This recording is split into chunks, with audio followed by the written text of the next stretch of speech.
अनुरोध होगा कि जिन 4 माननीय सदस्य को आसन द्वारा दिनांक 4/8/2022 तक के लिए सभा से निष्कासित किया गया है, उन्हें सभा की कार्यवाही में भाग लेने की अनुमति दी जाए। माननीय सदस्यगण, सहमति और असहमति संसदीय परंपरा का अलंकार है, परंतु विरोध का संयमित और संसदीय परंपरा के अनुकूल होना भी अत्यंत अधिक आवश्यक है। किसी भी पीठासीन पदाधिकारी के लिए माननीय सदस्यों को सदन के कार्यवाही से निलंबित किया जाना अत्यंत ही दुखद और पीड़ादायक है, परंतु सदन की गरिमा और संवैधानिक परंपराओं की रक्षा के लिए यह कदम कभी कभी न चाहते हुए भी लेना पड़ता है।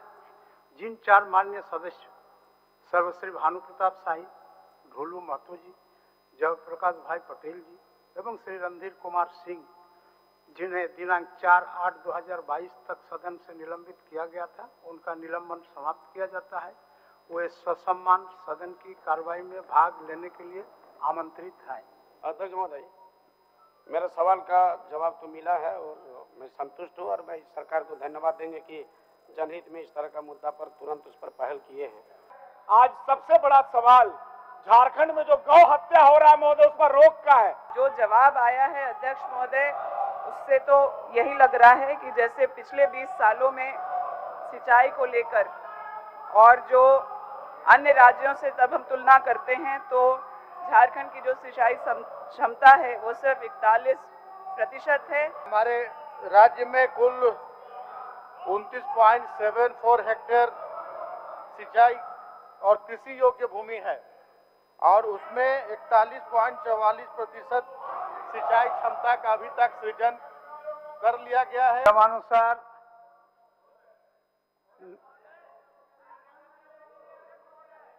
नियमानुसार ग्राह्य शून्यकाल की सभी सूचनाएं पढ़ी हुई मान ली गई और इन्हें संबंधित विभाग को भेज दी जाए।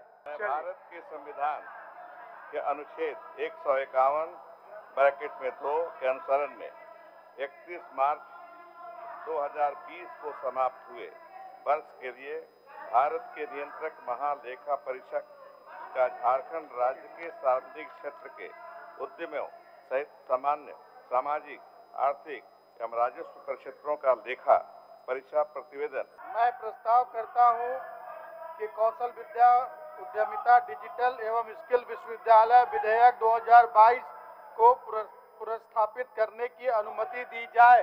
मैं समझता हूं कि पक्ष में बहुमत है, विचार का प्रस्ताव स्वीकृत हुआ। अध्यक्ष महोदय, जब प्रस्ताव क्यों प्रस्तुत करने के लिए बुला रहे हैं जब कोई जवाब ही नहीं? हमने पिछली बार ही कहा, अभी जो पिछला विश्वविद्यालय विधेयक था तो सरकार ने कहा आप इस पर बोलिए ना, जवाब नहीं इसलिए करें तो प्रस्ताव करेंगे तो उसकी कोई जवाब तो सरकार से आना चाहिए ना अध्यक्ष महोदय। जवाब देंगे आपको। अजीम प्रेमजी विश्वविद्यालय विधेयक 2022 प्रवर समिति को इस निर्देश के साथ सौंपी जाए कि वो अपना प्रतिवेदन 30 दिनों के अंदर दे। ये बिल लाने का मकसद है कि आज जो छोटी मोटी घटनाएं घटती है या बाहर किसी का कहीं पर भी रास्ता घाट में चलते हुए लोगों को भी पकड़ा जाता है, जहां ऑथराइज जगह नहीं है उसमें भी लोग पकड़े जाते हैं, ऐसी चीजों के लिए बनाया गया है। इसलिए मैं नहीं समझता हूं कि इसको प्रवर समिति को भेजकर समय को देखा जाए और जहां तक 17 को संशोधन दिया गया है उसमें भी रिलीफ देने की काम किया गया, उसके बारे में हम बताएंगे। माननीय सदस्यगण, बहुत ही दुख के साथ पढ़ना पड़ रहा है, सदन लोकतंत्र का मंदिर है। राज्य की 3.5 करोड़ जनता की आकांक्षाओं और उम्मीदों को मूर्त रूप प्रदान करने के लिए हम सब विधानसभा सत्र के दौरान एकत्रित होते हैं, परंतु लगातार आ रहे व्यवधानों के कारण उन उद्देश्यों की पूर्ति नहीं हो रही है।